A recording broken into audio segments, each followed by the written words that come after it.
कहिले बिसाउँदैन लो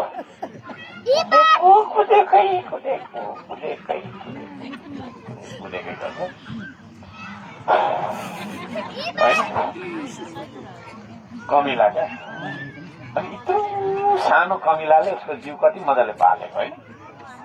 हुन त त्यसको पनि पिर त छ होला छन् चाहिँ, तर पिर भन् पार्टी चाहिँ छैन होला, एमाले र कङ्ग्रेस भन्दैन होला नि। झन्डा बोकेको देख्दिनँ म है, झन्डा बोकेको देख्दिनँ। कस्तो मिलेर काम गर्छ होइन। ताती लागेर गाडी एउटा हुन्छ नि, सबै ताती लागेर जान्छ। अनि पर गएर शिकार खोजेर होइन, माटोको दरबार बनाउँछ, ठुल्ठुलो बनाउँदै जङ्गलमा। यत्रो सानोले हो, यत्रो जोखुम त कति छ र हो क्या न भन्नु न। कमिलाबाट सिक्नु पर्ने रहेछ क्या। हाम्रो यो श्रमदान भनेको कमिलै हो। त्यो अगाडि हिँड्ने कमिला चाहिँ म हो। म बाटो देखाउँदै हिँड्छु, अरू पटवाल हाम्रो छ होइन। म बाटो तपाईँहरू सबै हिमालय धारा आउनुहुन्छ, काम गर्छौँ नि होइन। त्यो चिज मौरीबाट सिक्छ है। हामीले मौरीबाट पनि सिकिराखेको। आज हेर्नु त देश विदेशबाट रस पठाइदिनुहुन्छ क्या। सहयोग आउँछ कि आउँदैन भन्नु। म मेयर नभएको भए सहयोग आउँथ्यो, खाइहाल्छ यिनीहरूले भनेर के गरिहाल्छ है। टाढा टाढा छन् क्या, युके अमेरिका अस्ट्रेलियातिरबाट पनि तपाईँको त्यो त भन्दाखेरि फुलको रस होइन, रुपियाँ आर्थिक सहयोग चाहिँ धरानलाई पठाइदिन्छ। मौरीबाट पनि सिकिरहेको हामी कमिला र मौरी यस्तो भएर अगाडि बढ्नुपर्छ है। अब म यो त त्यो त नेता त यता भन्ने कुराहरू अब छोड्नु, त्यो काम लाग्दैन। त्यो त्यस्तो थुप्रो देखियो एक्का। त्यस्तो कुरो गऱ्यो भने अहिले यहाँ त वरिपरि झगडा हुन्छ, बसिन्छ र यहाँ ठाउँमा होइन। अनि कस्तो मजाले आएको भरे फर्किँदाखेरि होइन, कति कपडा च्यातिएको, कतिको चाहिँ होइन, यत्रो के अरे बिमारमा बगा बसिरहेको बिरुप भएर फर्किन्छ होइन भन्नु। त्यसले गर्दाखेरि अब मिल्नुपर्छ। हामी एउटै कामले के अरे कुराले मिल्छौँ, श्रमदानले गर्दा मिल्छ होइन। श्रमदानले गर्दा मिल्छौँ, त्यो त्यस्तो सूत्र हो। श्रमदान नहुने भने म यहाँ आउँदिनँ चाहिँ। तपाईँसँग हप्तै पछि भेट हुँदैन, हुन्छ त हुन्थ्यो त।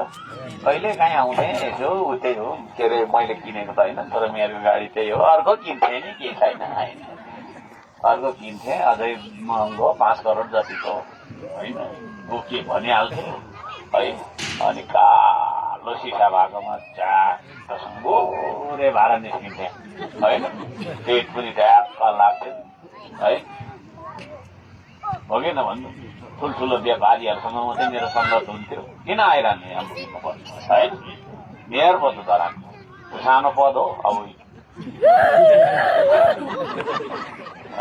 त्यो त अनि ठुलो पद हो। कता हेटारतिर हिलतिर रिसोर्टतिर हुन्थ्यो,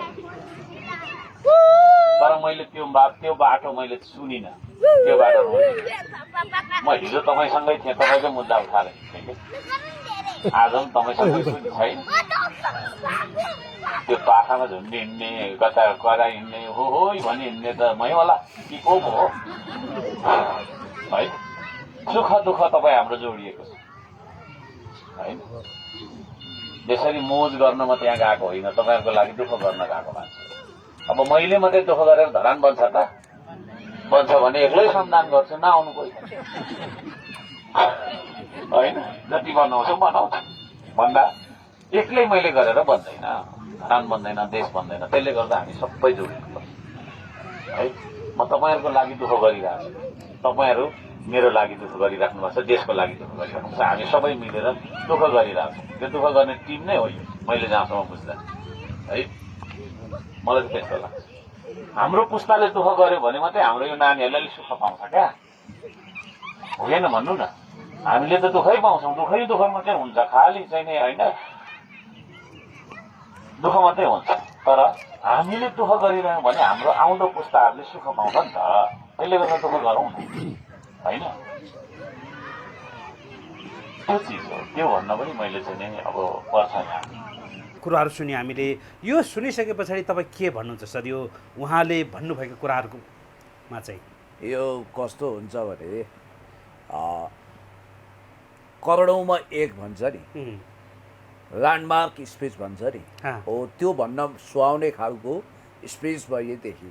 हुन त मान्छेलाई कस्तो भाषणले बढी उद्वेलित गराउँछ भने मञ्च थर्काउने र दिमाग रन्काउने। अनि यसो सुन्दाखेरि त्यो हामी कहिले चाउचाउ खान्छौँ नि फास्ट फुड, होटलमा आएर यस्तो कुरा त गर्न हुने, खाइन्छ, जिब्रोको स्वाद छ, एकछिनपछि भोक लाग्न सुरु गर्छ।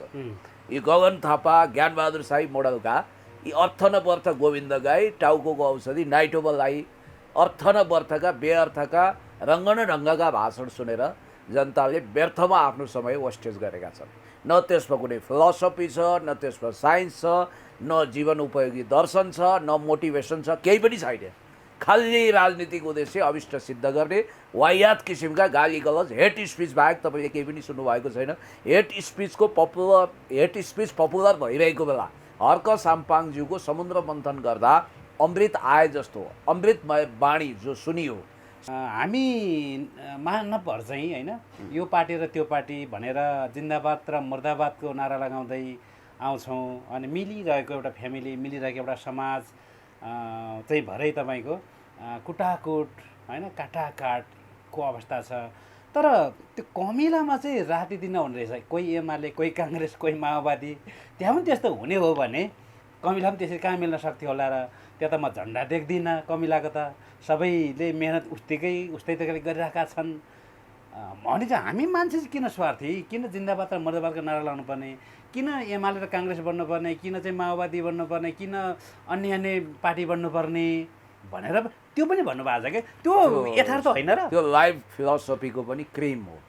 क्रिम निकाल्छ नि, अब दुध मथेर, मोही मथेर नौनी निकालिन्छ, दही मथेर, अनि त्यसपछि क्रिम निकालिन्छ होइन, अनि त्यसपछि घिउ निकालिन्छ भने जस्तै त्यो चाहिँ चुरो कुरा हो। त्यो धेरै महत्त्वपूर्ण छ। जस्तो युनिटी इज द पावर भन्छौँ यदि हामी भने, हामी युनाइटेड किन हुन सक्दैनौँ? हामी किन विभाजित? यो धरती त भगवान्ले अथवा सृष्टिले हामी सबको लागि दिएको हो नि। अब हामी यो गुट त्यो गुट, त्यो फलाना तिलाना, जात धर्म भाषा लिङ्ग पार्टी आदि इत्यादिमा विभाजित भयौँ। मनुष्यले एकअर्कामा हिंसा रच्यो, एकले अर्कालाई सिद्धाउन चक्रव्यूह रचना गरौँ। अहिले तपाईँको त्यो श्रम शिविरमा उहाँले हड्डी घोटिरहनु भएको छ ठुलो जोखिम लिएर, त त्यसलाई राष्ट्रिय सहमति दिए हुँदैन? सर्वसम्मत ढङ्गले यो महान काम भने हुँदैन? अब भोलि हेर्नु होला, हर्क साम्पाङजी सधैँको लागि पृथ्वीमा आएको होइन, एक दिन धरतीबाट बिदा हुनुहुन्छ। जुन दिन उहाँ यो धरतीबाट बिदा हुनुहुन्छ, भोलिपल्टदेखि यहाँ गोइका आँसु चुहाउने लाखौँ करोडौँ हुन्छन्। हिजोका विरोधीहरूले पनि उहाँको बिर्दावली गाउँछन्, वाह यस्तो मेयर त इतिहासमै जन्मिया थिएन। यो जस्तो यो चाबेजा बिर्साउने, अर्थात् यस्तो महान नेता, यस्तो श्रम पिता यो धरतीमा थियो भनेर शालिक बनाउँछन्। त त्यही सम्मान आज दिए हुँदैन? यो कुरा म जे भनिरहेको छु यही कुरा उहाँहरूको मनको कुरा पनि हो, तर भन्न किन हिचकिचाउनुहुन्छ? हो युनिटी इज द पावर भनिरहँदा हामी विभाजित भयौँ। सुन्नुहोस् है, हामीलाई भाइ फुटे गवार गोटे शैलीमा फुटाइएको छ, विभाजित गरिएको छ, धर्मको नाउँमा, भाषाको नाउँमा, जातिको नाउँमा, लिङ्गको नाउँमा, वर्णको नाउँमा अनेक विभाजनका केस्राहरू छन्। तर सुन्तला पनि हेर्नु न, एउटा सुन्तला तपाईँले फोर्नु हो भने त्यहाँ अनेक केस्राहरू मिलेर बसेका छन्। एउटै ढ्याक्का स्याउ जस्तो त होइन नि, सुन्तलाका केस्रा छन् क्या, तर ती मिलेर बसे नि एउटा बोक्राले कैद गर्यो कि तिनीहरूलाई। हो हामी सुन्तले बोक्रा जस्तो संरचनामा छौँ। हाम्रो राष्ट्रियता हाम्रो सुन्तलाको बोक्रो जस्तो हो र हाम्रो विभिन्न संस्कृति पहिचान भनेको चाहिँ सुन्तलाका केस्रा जस्ता हुन्। कोही पहिचान मोटो, सुन्तलाको केस्रा पनि कोही मोटो हुन्छ, कोही सानो हुन्छ नि, हो त्यसरी मिलेर बसेका छौँ क्या हामी। यता अर्को जोड्न चाहिँ यति बेला गणतन्त्र दिवस मनाउने तरताम्मे मिलाउँदै गरेको अवस्था छ सरकारले, र यही अवसरमा आयोजक समितिमै रहने गरी चाहिँ काठमाडौँ महानगरपालिकाको मेयर जो हुनुहुन्छ, जो बन्छ ऊ चाहिँ कार्य समितिमै रहने, आयोजक समिति रहने भन्ने एउटा प्रावधान रहेछ। सोही अनुरूप अब यो पूर्व तयारीको लागि मिटिङ गर्दाखेरि वर्तमान मेयर बालेन शाह अनुपस्थित भइसके पछाडि सम्माननीय प्रधानमन्त्री केपी शर्मा ओली ज्यूले अब नाम कटाइदिनु भन्ने जस्तो पनि कुरा गर्नुभएछ होइन। कतिपयले के कुरा राखेका छन् भन्दाखेरि बालेन शाहलाई बोलाएको होइन, काठमाडौँ महानगरपालिकाको मेयरलाई बोलाएको हो होइन। भोलि बालको ठाउँमा अर्कै आउँछ, त्यतिखेर पनि बोलाइन्छ, ऊ पनि त्यो समितिमा रहन्छ भन्दाखेरि मेयर बालेन शाहको नाम अब नराख्नु भन्ने जस्तो कुरा आएछ। यस विषयमा चाहिँ तपाईँ के भन्नुहुन्छ सर? अब यसमा यस्तो छ, अब बालेन शाहजीको हिजोको एउटा पोस्ट भनेर जो भाइरल हो, वास्तवमा यो उहाँको फेसबुक होइन रहेछ, उहाँको आधिकारिक फेसबुक अर्कै हो, तर त्यो पोस्ट भाइरल हो होइन। करप्टेड सिस्टमको म हिस्सा बन्दिनँ भनेर। त एउटा कुरा यो दुवैतर्फ कमजोरी देखियो। म यो दुवैतर्फ कमजोरी किन भने बालेन शाहजी जसले वास्तवमा भन्यो भने जुन तिनकुने घटनामा जुन आगजनी तोडफोड हो होइन, मालिकलाई नै लक्षित गरेर चिठी लेख्नु हो, त्यसमा स्ट्यान्ड लिनुभयो, त्यसको लागि धन्यवाद। किनभने त्यहाँ तोडफोड भएको कुरो, अब यी नोकरहरू दुर्गा प्रसाद यो राप्रपा भने त नोकरहरूको समूह न हो, यो मूल मालिकलाई नै पत्र थम्ब्याइदिने उहाँले काम गर्नु हो। त्यसमा उहाँको काबिले तारिफ भनेर धेरैले चर्चा गरे। त्यो बेला उहाँ राजावादीको निशानामा पर्नु हो, उहाँलाई प्रहार भयो। अब यो लोकप्रियतावादको एउटा खतरनाक कुरा के भने मलाई लाग्छ हर्क साम्पाङज्यू चाहिँ एजेन्डामा एक्लै पनि उभिनुहुन्छ, तर बालेन शाहजीलाई अलिकति डर रहेछ।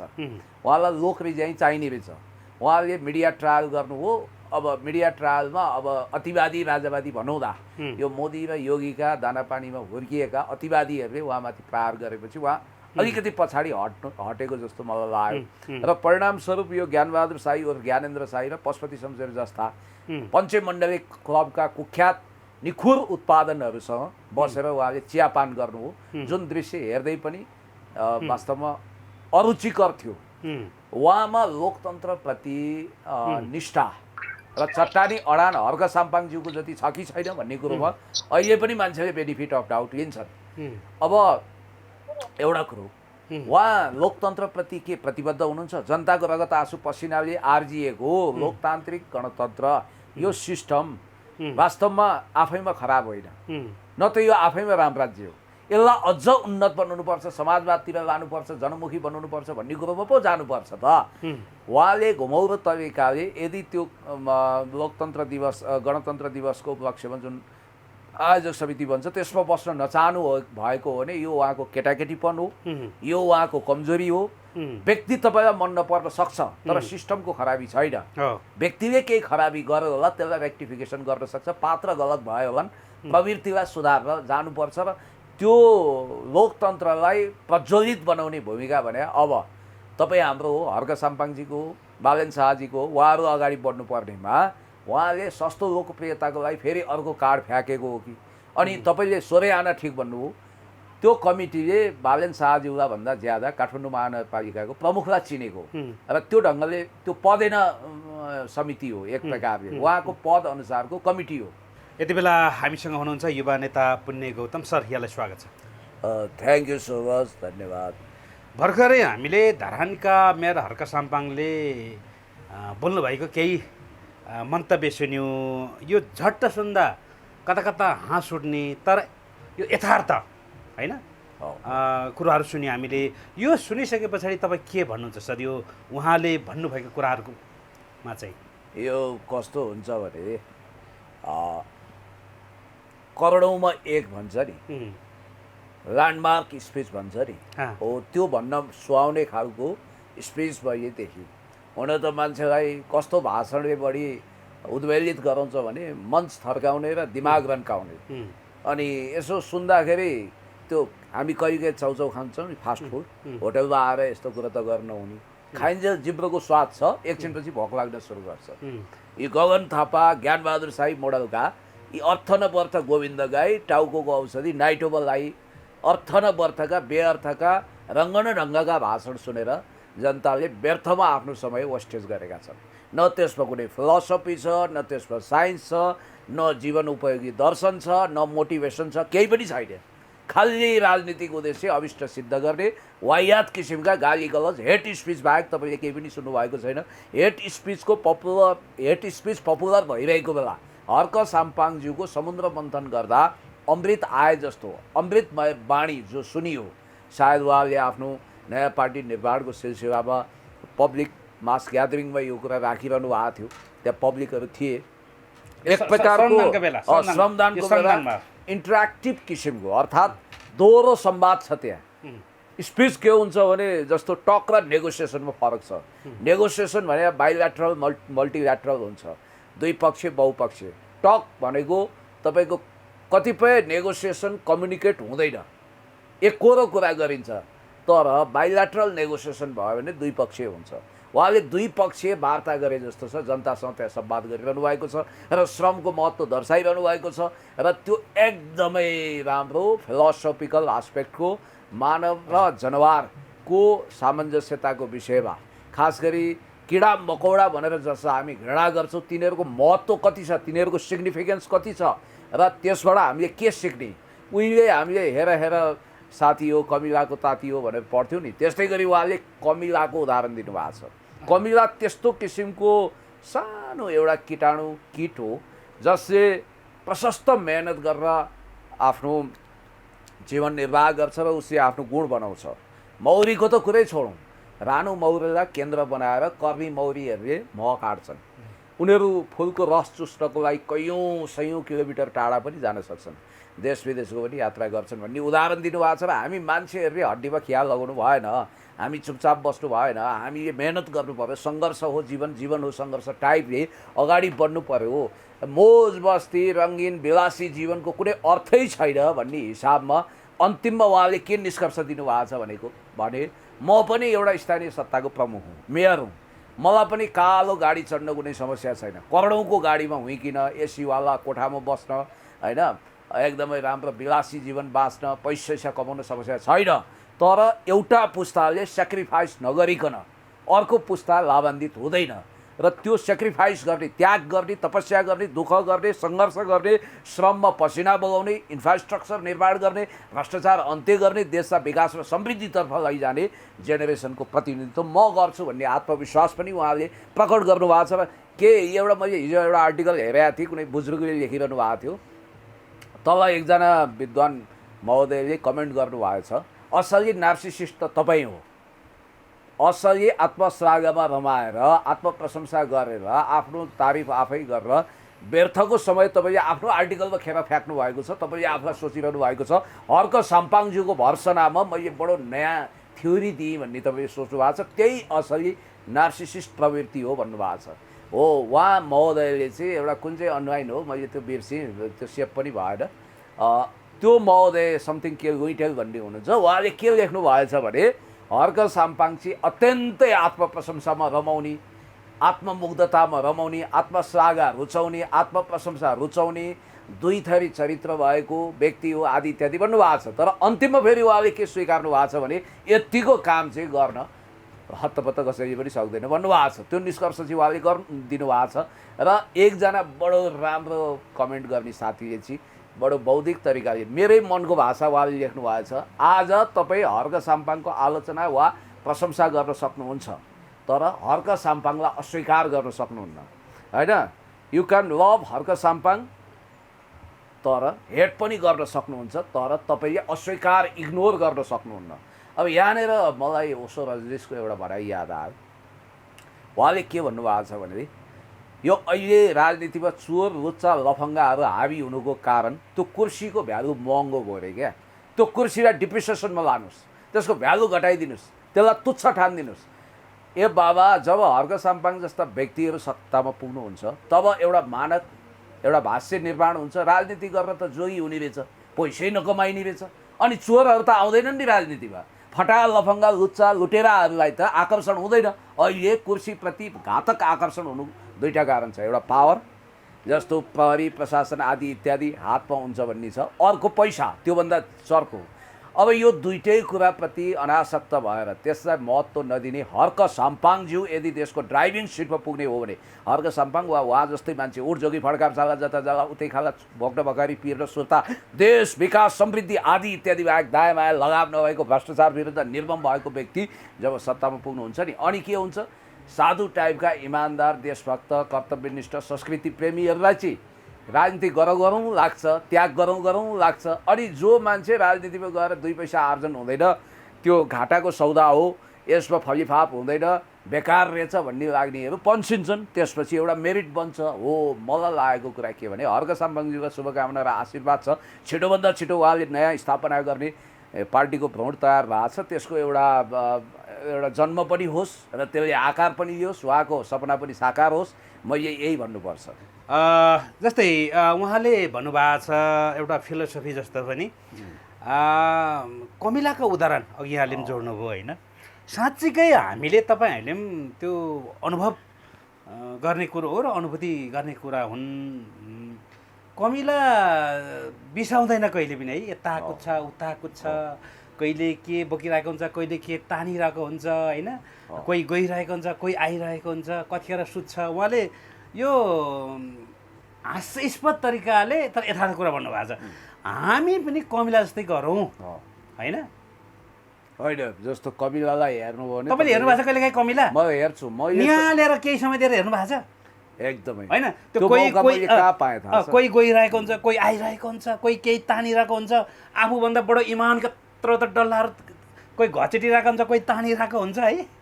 घर हेर्नु कस्तो बनाउँछ। कमिलाको विषयमा केही हास्यास्पद, केही रोचक र केही प्रेरणादायी अनुभव मसँग छ।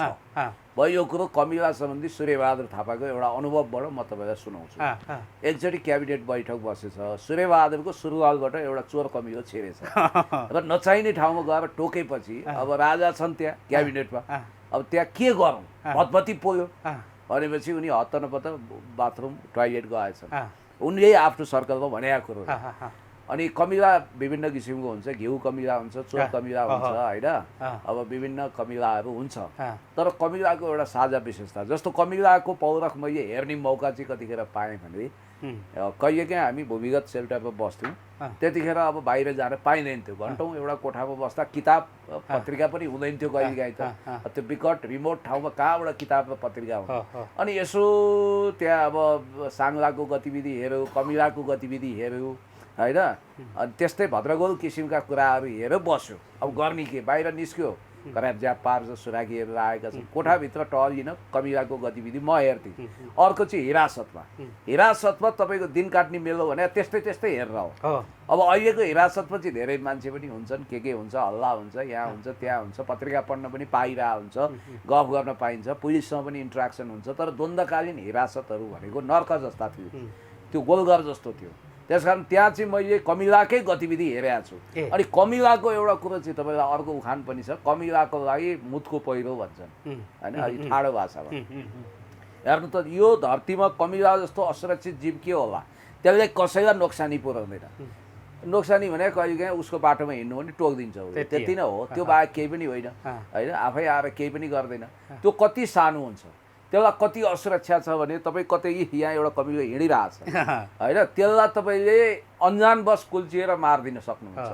ल हेर्नु त, या अत्था भन्ने मौका पनि पाउँदैन त्यसले कठैबाट। त्यसका पनि त बच्चा होला, त्यसले सानो फुल लिएर हिँडेको हुन्छ होइन, त्यसले पनि मौका पाउनु पर्यो, त्यसको पनि परिवार छ। त्यो जति नाजुक कोही छैन। अनि कमिलालाई ठुलो बाढी पहिरै चाहिँदैन, अलि ठुलो धारो पिसाब फेरिदियो डाँडा पाखामा भने त्यसले बगाएर त्यसको हरिबिजोग सर्वनाश गर्छ। अनि होइन, यो सुन्दा हाँस उठ्छ तर यो सत्य हो नि त। अनि एउटा तपाईँको के छ भने शास्त्रमा पनि एउटा स्वर्ग र नर्कको कहावत छ कि एउटा कमिलो चाहिँ मर्यो होइन, मरिसकेपछि होइन एउटा मान्छे, दुईजना मान्छे मरे, मालिक र नोकरसँगै मरे। मालिक पूजापाठ गर्ने, दुनियाँ न्यास ध्यान गर्ने, यताउता गर्ने गर्थ्यो होइन, धार्मिक पण्डै थियो।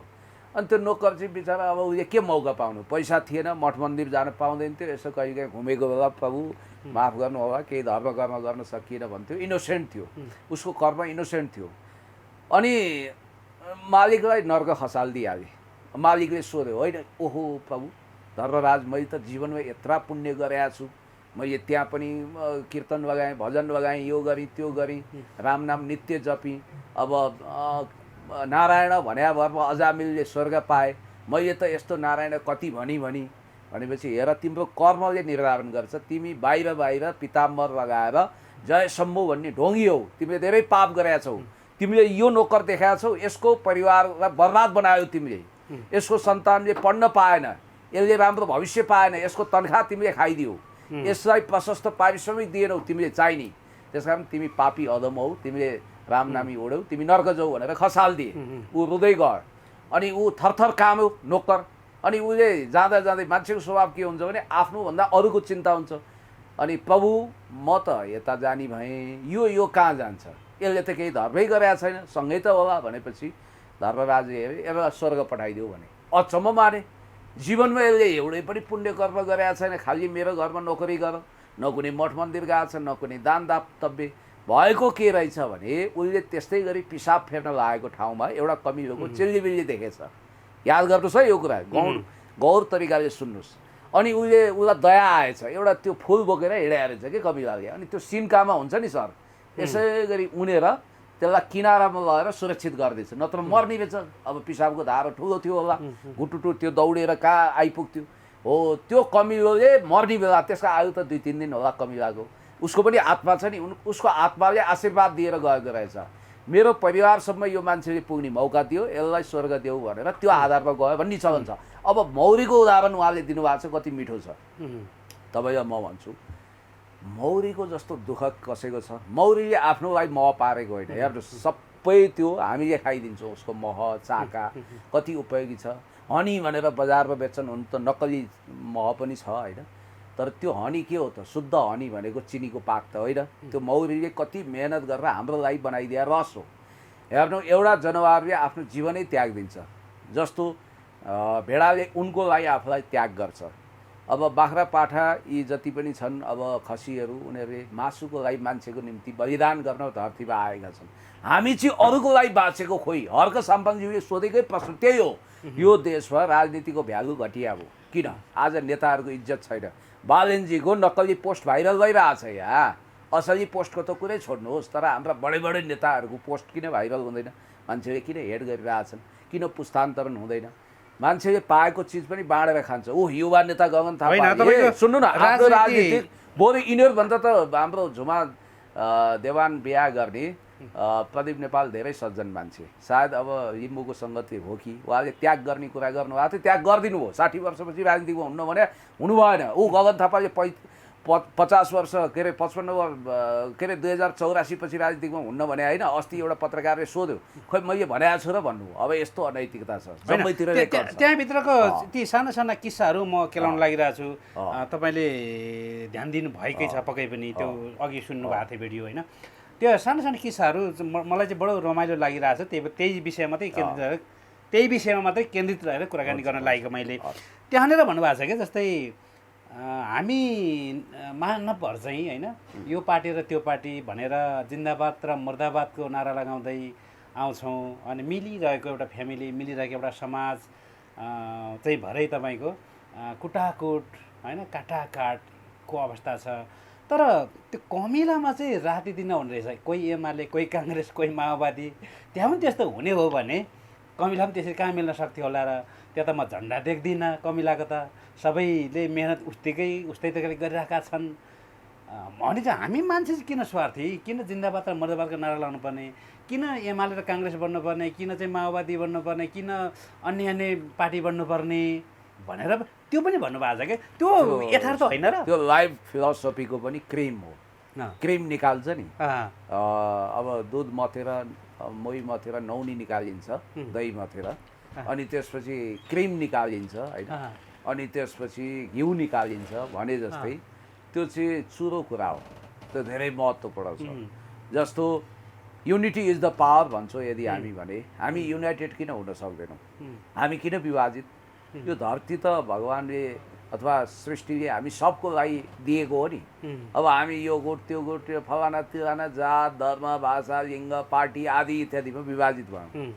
मनुष्यले एकअर्कामा हिंसा रच्यो, एकले अर्कालाई सिद्धाउन चक्रव्यूह रचना गरौँ। अहिले तपाईँको त्यो श्रम शिविरमा उहाँले हड्डी घोटिरहनु भएको छ ठुलो जोखिम लिएर, त त्यसलाई राष्ट्रिय सहमति दिए हुँदैन? सर्वसम्मत ढङ्गले यो महान काम भने हुँदैन? अब भोलि हेर्नु होला, हर्क साम्पाङजी सधैँको लागि पृथ्वीमा आएको होइन, एक दिन धरतीबाट बिदा हुनुहुन्छ। जुन दिन उहाँ यो धरतीबाट बिदा हुनुहुन्छ, भोलिपल्टदेखि यहाँ गोइका आँसु चुहाउने लाखौँ करोडौँ हुन्छन्। हिजोका विरोधीहरूले पनि उहाँको बिर्दावली गाउँछन्, वाह यस्तो मेयर त इतिहासमै जन्मिया थिएन। यो जस्तो यो चाबेजा बिर्साउने, अर्थात् यस्तो महान नेता यस्तो श्रम पिता यो धरतीमा थियो भनेर शालिक बनाउँछन्। त त्यही सम्मान आज दिए हुँदैन? यो कुरा म जे भनिरहेको छु यही कुरा उहाँहरूको मनको कुरा पनि हो, तर भन्न किन हिचकिचाउनुहुन्छ? हो युनिटी इज द पावर भनिरहँदा हामी विभाजित भयौँ। सुन्नुहोस् है, हामीलाई भाइ फुटे गवार रोटे शैलीमा फुटाइएको छ, विभाजित गरिएको छ, धर्मको नाउँमा, भाषाको नाउँमा, जातिको नाउँमा, लिङ्गको नाउँमा, वर्णको नाउँमा अनेक अनेक विभाजनका केस्राहरू छन्। तर सुन्तला पनि हेर्नु न, एउटा सुन्तला तपाईँले फोर्नु हो भने त्यहाँ अनेक केस्राहरू मिलेर बसेका छन्। एउटै ढ्याक्का स्याउ जस्तो त होइन नि, सुन्तलाका केस्रा केस्रा केस्रा छन् क्या, तर ती मिलेर बस्यो नि, एउटा बोक्राले कैद गर्यो कि तिनीहरूलाई। हो हामी सुन्तले बोक्रा जस्तो संरचनामा छौँ। हाम्रो राष्ट्रियता हाम्रो सुन्तलाको बोक्रो जस्तो हो र हाम्रो विभिन्न संस्कृति पहिचान भनेको चाहिँ सुन्तलाका केस्रा जस्ता हुन्। कोही पहिचान मोटो सुन्तलाको केस्रा पनि कोही मोटो हुन्छ, कोही सानो हुन्छ नि, हो त्यसरी मिलेर बसेका छौँ क्या हामी। त्यही त उहाँले अर्को कुरो पनि त्यहाँनिर भन्नुभएको छ, मैले पनि चाहेको भने होइन यहाँ गाडी छ, नगरपालिका गाडी छ, यो भएन भने अझै म 4-5 करोडको गाडी लिन सक्थेँ, कालो सिसाले बनाएको गाडीमा टक आउँथे, सुटबुट कसेर होइन हिँड्थे, अनि तपाईँहरू देख्दै यसो हात हलाउँथे होइन, अनि हिँड्थे।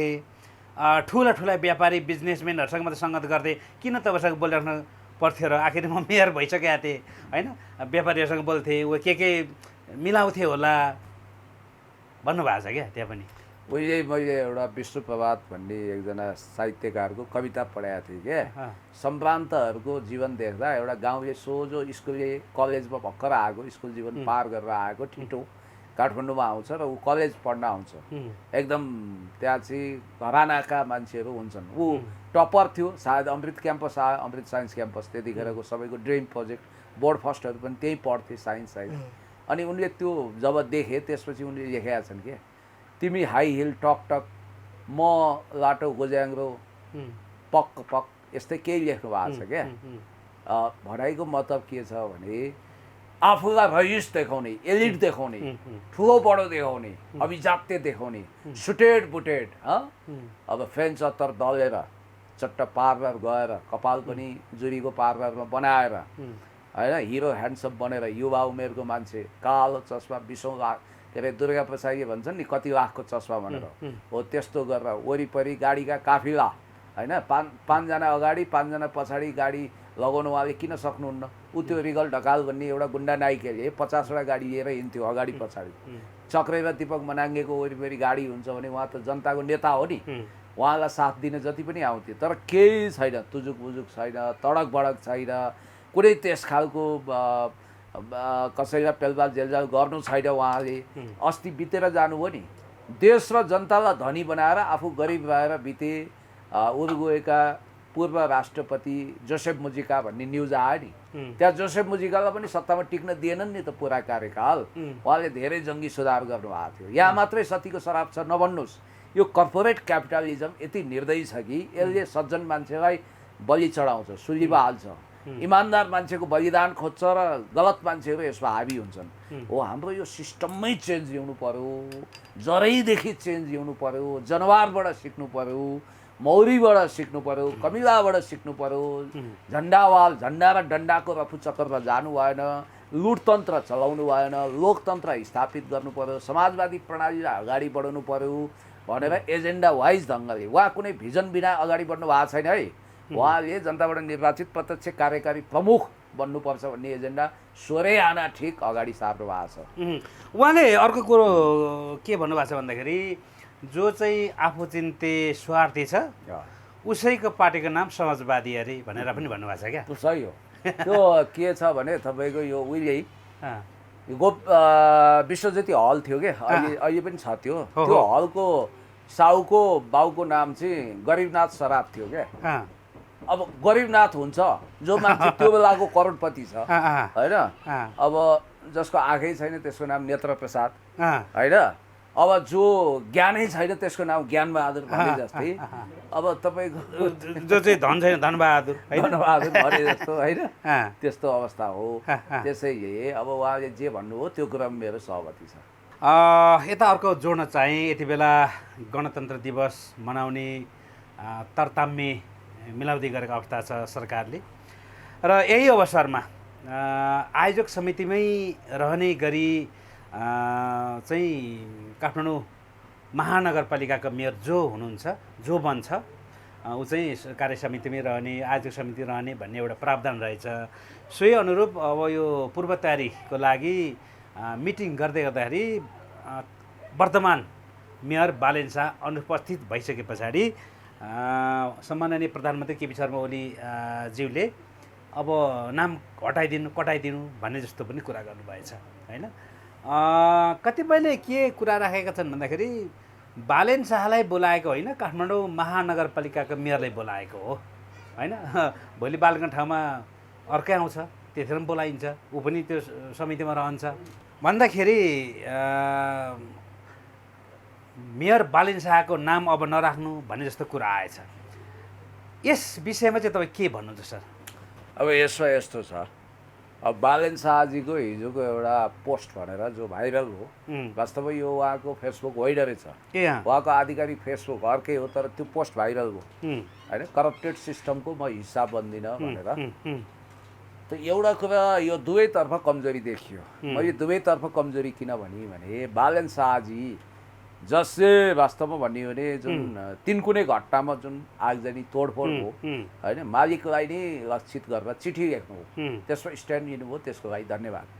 किनभने त्यहाँ तोडफोड भएको कुरो, अब यो नोकरहरू दुर्गा प्रसाई यो राप्रपा भने त नोकरहरूको समूह न हो, यो मूल मालिकलाई नै पत्र थम्ब्याइदिने उहाँले काम गर्नु हो। त्यसमा उहाँको काबिले तारिफ भनेर धेरैले चर्चा गरे। त्यो बेला उहाँ राजावादीको निशानामा पर्नु हो, उहाँलाई प्रहार भयो।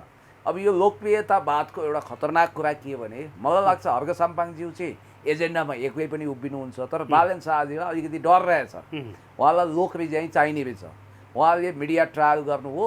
अब मिडिया ट्रायलमा अब अतिवादी राजावादी भनौँदा यो मोदी र योगीका दानापानीमा हुर्किएका अतिवादीहरूले उहाँमाथि प्रहार गरेपछि उहाँ अलिकति पछाडि हटेको जस्तो मलाई लाग्यो। र परिणामस्वरूप यो ज्ञानबहादुर शाही और ज्ञानेन्द्र शाही र पशुपति शमशेर जस्ता पञ्चमण्डली क्लबका कुख्यात निखुर उत्पादनहरूसँग बसेर उहाँले चियापान गर्नु हो, जुन दृश्य हेर्दै पनि वास्तवमा अरुचिकर थियो।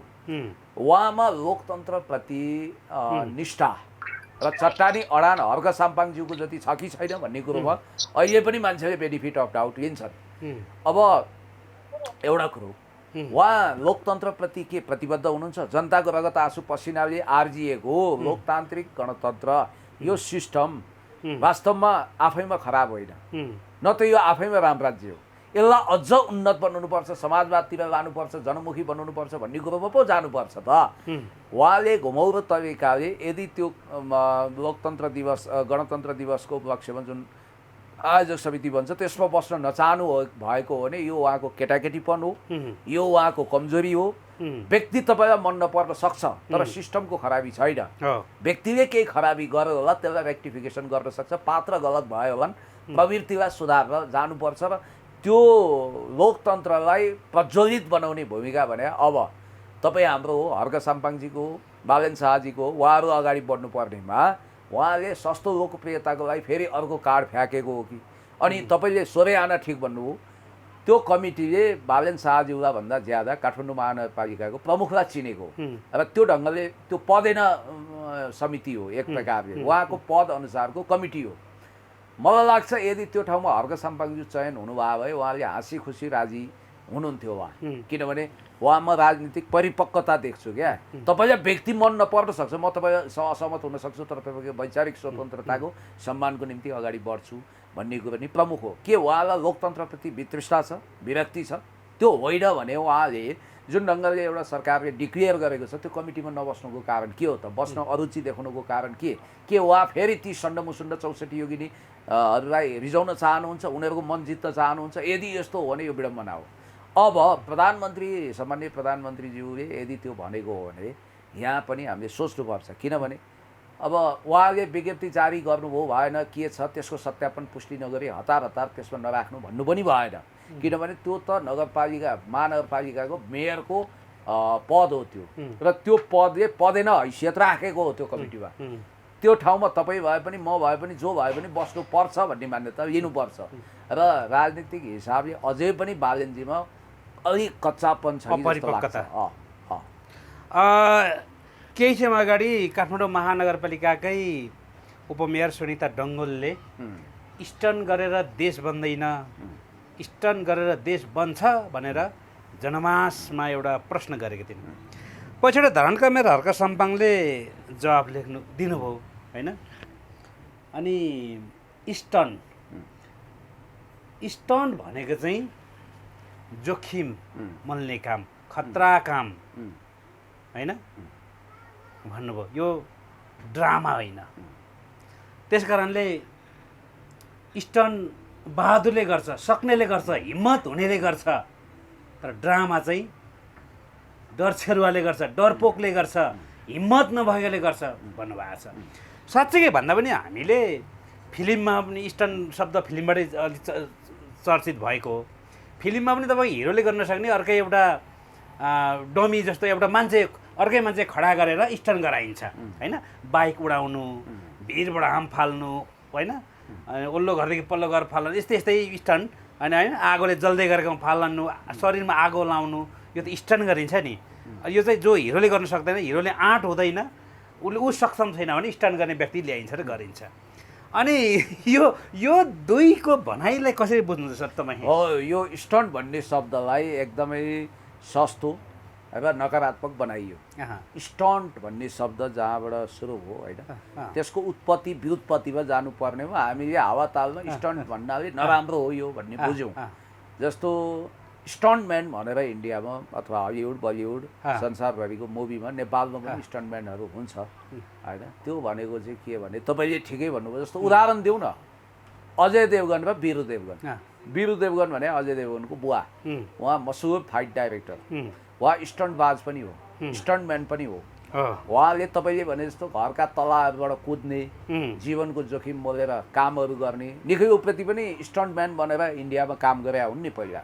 पछि पिञ्जडा भन्ने फिल्मबाट नेपाली सिनेमामा डेब्यू गरे भन्नाले सबभन्दा ठुलो जोखिम नै उसले उठाउँछ। तर उसलाई किन त्यहाँ जस्तो महत्त्व दिएन भने ऊ हिरोको रूपमा आएन नि त। ऊ हिरोले जे पराक्रम गर्यो भनेर मान्छेले थप्पडी हान्छन् नि वाह भनेर, त्यो काम गर्ने चाहिँ अर्को छ क्या। लङ्का अर्कैले जलाइसक्यो, पगरी कुद्न हनुमानले जला, पगरी कुद्न ढेडुहरू लाइन लाए भने जस्तो हिरोभन्दा बढी जोखिम मोले पनि प्रसिद्धि नपाउने, पैसा कम पाउने, अब्जसिया होइन, भारी गदाले बोक्छ तर त्यसलाई सधैँ अब्जस हुन्छ, गाली हुन्छ भने जस्तै स्टन्ट गरेर देश बन्छ भनेर उहाँले भन्नुभयो। अब यो शब्द सुनिताले मात्रै प्रयोग गरे होइन, कहिलेकाहीँ भोलबस हामीले पनि गरिन्छ। सुन्नुहोस् है, हाम्रो पनि कमजोरी छ, तर स्टन्ट भन्ने शब्दलाई रिभ्यू गर्नुपर्छ, यसलाई रिभिजिट गर्नुपर्छ यो शब्दको विषयमा होइन। जस्तै उहाँले मेयर साहबले भन्नुभएको छ, बरु भन्न सकिन्छ ड्रामा होइन, नाटक नगर, ड्रामा भयो भन्नु। स्टन्ट भनेको ड्रामा होइन, हो त्यो चाहिँ मिल्छ, पाखण्ड यो भन्न सकिन्छ। तर स्टन्ट भनेको खतरा हो होइन। अब यो राजनीतिमा रिटालिएट सिस्टम हुन्छ नि, प्रवृत्ति हुन्छ नि, बदलामा जाने, एकले अर्कालाई समाप्त गर्ने, यो कुरा आइरहेछ। अब जहाँसम्म सुनिताजीको कुरा छ, उहाँले पपुलर मतले उपमेयर जित्नुभयो। मान्छेहरू भन्छन् त्यतिखेर मेयरमै पनि उहाँलाई उठाइदिए कुन्नी कसो जित्नुहुन्थ्यो कि भनेर। तर अहिले उहाँको पपुलारिटी म एमाले भए पनि स्वीकार्नुपर्छ ह्रास भएको छ। नहोस् पनि किन, सुनिताजी ओभर रेटेड पात्र हो, उहाँले सुने पनि फरक पर्दैन। त्यो भिडियो काहीँ आयो भने नि म डराउँदिनँ। मैले यो किन भनिरहेको छु भने उहाँ लगभग एमाले भन्दा बाहिरी कित्ताको मान्छे हो, उहाँले कम्युनिस्ट राजनीति गरेको पनि होइन। उहाँ चाहिँ पहिला यसो यो, अनि त्यसपछि अर्को एकजना भाइ बहिनीहरू यसो सोसियल मिडियामा आउने, रेडियो सेडियोमा काम गर्ने, मिडियामा आउने, हल्ला गर्ने, अलि पपुलारिटी कमाउने। उहाँ चुनाव अगाडि स्वतन्त्र उठ्ने मोडमा पनि हुनुहुन्थ्यो अरे। अब एमाले मौका दियो, आउनुभयो, उपमेयर बन्नुभयो। होइन, उहाँ त पहिला मिस नेवा बन्नुभएको थियो। मिस नेवा बनिसकेपछि तपाईँको पूर्व मेयरले, काठमाडौँकै पूर्व मेयरले कुनै ठाउँमा एउटा जागिर पनि लगाइदिनु भयो, जागिर खानुभयो। त्यही हो, त्यही एक्चुअली त्यही हो। र उहाँ एमाले पनि बन्ने कि नबन्ने भनेर दोधारमा हुनुहुन्थ्यो। तपाईँलाई एउटा इन्ट्रेस्टिङ कुरा गरौँ, जस्तो म सोभियत ढकाल जस्ता मान्छे, वेल एजुकेटेड मान्छे, समाजमा भिजेको, राजनीतिमा जरा गाडेको मान्छे, दर किनार हुने हेर्नुहोस् है एमालेभित्र। अनि सुनिता डङ्गोल भट्टाभट पुरस्कृत हुने अवस्था आयो भन्नाले उहाँले स्टन्ट गर्नु भएको छ कि छैन, उहाँकै भाषाको स्टन्ट त्यो मैले इन्भर्टेड भित्रको स्टन्ट भने है त्यो उहाँले गराएको छ कि छैन उहाँले चाहिँ फिल्डमा के काम गरेर आउनुभयो त पहिलो कुरो यो दोस्रो कुरो हो स्टन्टबाजी गर्नु राम्रो होइन होइन परम्परागत भाषामा भन्दा तर नाटक नौटङ्की पनि त गर्नु भएन अनि अर्को कुरो साँच्चै काममा लगाव भएका मेयरहरू जस्तो हर्क साम्पाङज्यूलाई स्टन्ट गर्नु हो अथवा नाटक गर्नु हो भनेर भन्नु चाहिँ सोरै आना बिल्कुल वाहियात कुरा हो त्यसैले म तपाईँलाई के भन्न चाहन्छु भने कसैलाई आरोपित गर्नु अगाडि तपाईँले सोच्नुपर्छ मैले तपाईँलाई चोर आउँदा ठडाइ 4 वटा आउँदाले मलाई देखाएको छ क्या यति कुरो सोचौँ यति बुझौँ चाहिँ कि सुनिताजी तपाईँ भाषण गर्नु हो तपाईँको भाषण भाइरल त भयो ट्रोल बन्यो तर तपाईँ पपुलारिटीको ग्राफ तपाईँको किन घट्यो त यो कुरा तपाईँले विचार गर्नु भएको छ त्यसैले अब यस्तो जमाना रहेन कि पार्टीले टिकट दियो टिका लगाइदियो बस जित्यौँ भन्ने